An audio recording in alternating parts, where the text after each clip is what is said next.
What's up guys, Jules here. It's December 4, Thursday. And ngayon, samahan niyo ako na pumunta sa Sumulong. Ba't ganito ako magsalita? Pumunta sa Sumulong Highway Antipolo para umattend ng isang kasal. Yes, you heard that right. Pupunta tayo ng kasal ngayon ng nakabisikleta. So, you might be wondering, bakit? I mean, why not, diba? You can literally go anywhere with your bicycle. So I'll show you later how I do it. This is the second time na ginagawa ko na to. The first one, way back 2022 ata yun. So, ayun, gusto ko lang siya i-try ulit kasi ngayon lang nagkaroon ng kasal. Hindi naman laging may kasal eh. And before, hindi ko na-vlog yon kasi first time kong gawin. I was experimenting at that time. Pero, ngayon, I know how to do it na. I'm gonna share it with you guys. Basically, this is something that you can do to any event na pupuntahan mo. So, yung friend ko, si Kevin Yap, isa siya sa mga na-bike check and bike chase natin before. Ginagawa niya rin to sa events niya. Isa kasi siyang host sa mga events. And, ginagawa niya, nagbabike siya to work. Imagine that. Dala-dala niya yung suit and tie niya, everything, nasa bag niya lang. So if you can do it, I can do it, you can do it as well. So tara, samahan niyo ako. Let's go!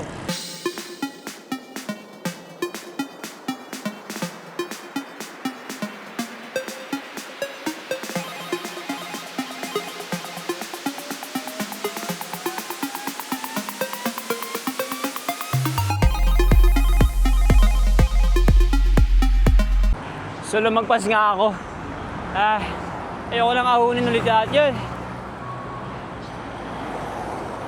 Pero ang aga pa kasi. 2:16 pa lang. I'm gonna go here ng 3. I think enough na yung 1 hour to bihis and such. Sige na nga, balik na nga tayo.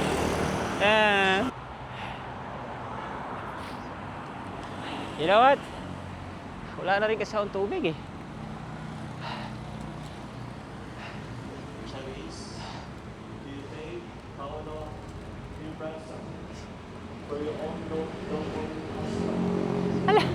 Hala, may kuting!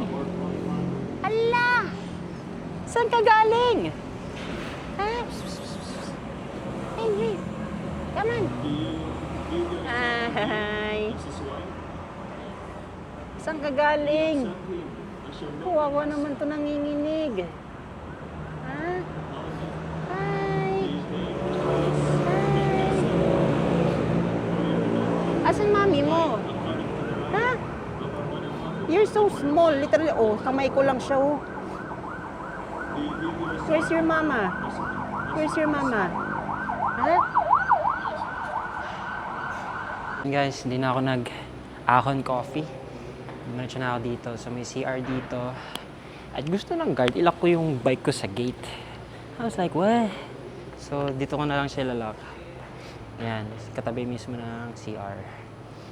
So yan. Sa mga ganitong scenario, you should be creative din. And try to find a way to lock your bike in a safe manner na hindi sagabal sa ibang tao. So that's what we're gonna do. It has a lot of space here. So enough for people to come in. So I think that it's okay to lock my bike there. Kaysa ilagay ko yung bike ko dun sa tapat nga ng guard pero nasa gate mismo. Paano kung gumala yung gate? Di ba? Or kailangan nilang galawin yung gate. Di na yung bike ko. So I'm gonna take the chance. Let's go. So ito yung perfect example ng isang bike na lock siya. So yung frame and front wheel nakalock siya dito sa pole. Pati yung likod ng wheel, pati yung frame nakalock din. So 2 locks, isang U-lock, isang chain lock. Safe.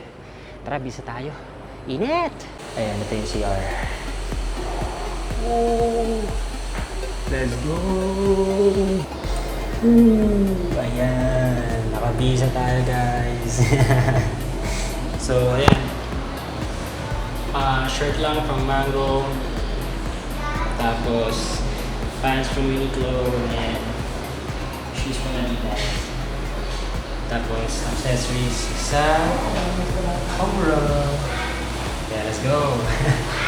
So, ito yung loob ng bag ko. I'm going na. So, ayan. So, ito yung damit ko. Ayan, naka-plastic na siya. Yung polo, yung accessories, yung pants. Ito, extra shirt ko to pa uwi. Yung pabango natin. Ayan, tapos yung salamin ko pa uwi. Mga chargers, extra battery, extra tube. Andito yung mga tools. So, ayan. Ano to? Hand pump. Tapos yung aking, ayan, mga tools. Tapos, dito empty yan. Empty personal stuff. Ayan, so ganun lang. Pag natutupi kayo, make sure maayos yung tupi nyo ng damit. Ayan. So, ayan. So, may dala akong pamunas ng pawis. Tapos may hiwalay pa akong panyo sa loob. Ayan guys, tapos ng ating wedding ceremony. Wow, I can see Rockwell from here. Ooh, it's so small, hindi kita sa camera, pero I can see the yellow lights from Rockwell. Angas. Okay. I just realized na yung reception pala ay bababa tayo ng Tikling. And I have no time na to change clothes. So ito na yung gagamitin ko. Yung iba na una na eh. So yeah. Samahan niyo ako, ride tayo papunta sa reception. Doon tayo kakain. Gutom na ako sobra. Kuhawan na rin ako, wala akong water. Pero bili muna tayo 7-Eleven somewhere. Let's go. Ayan, naka-order na tayo. Quick meal lang dahil bababa tayong Tikling. Gutom na tayo, wala tayong water kanina pa.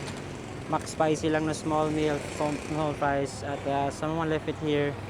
Very, very responsible. Pero you know, tara kain tayo.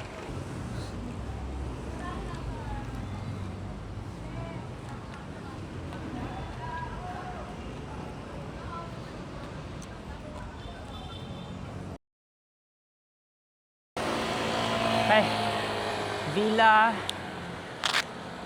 Ardeen. Events place. Yeah, I think this is it.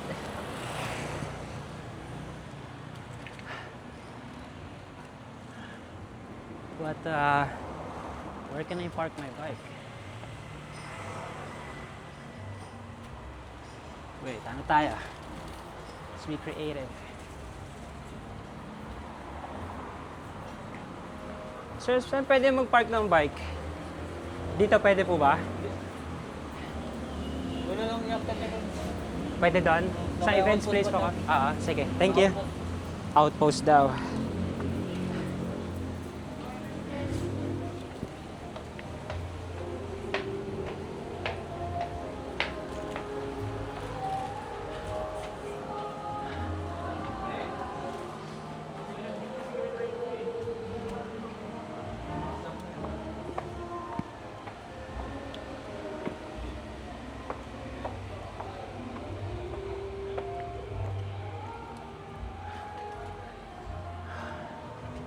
Saang outpost? I guess dito na lang. So yeah, thank you for watching guys. 1% na lang pala ako. See you on the road. Peace out. Thank you for watching. Thank you for the support. Bye bye.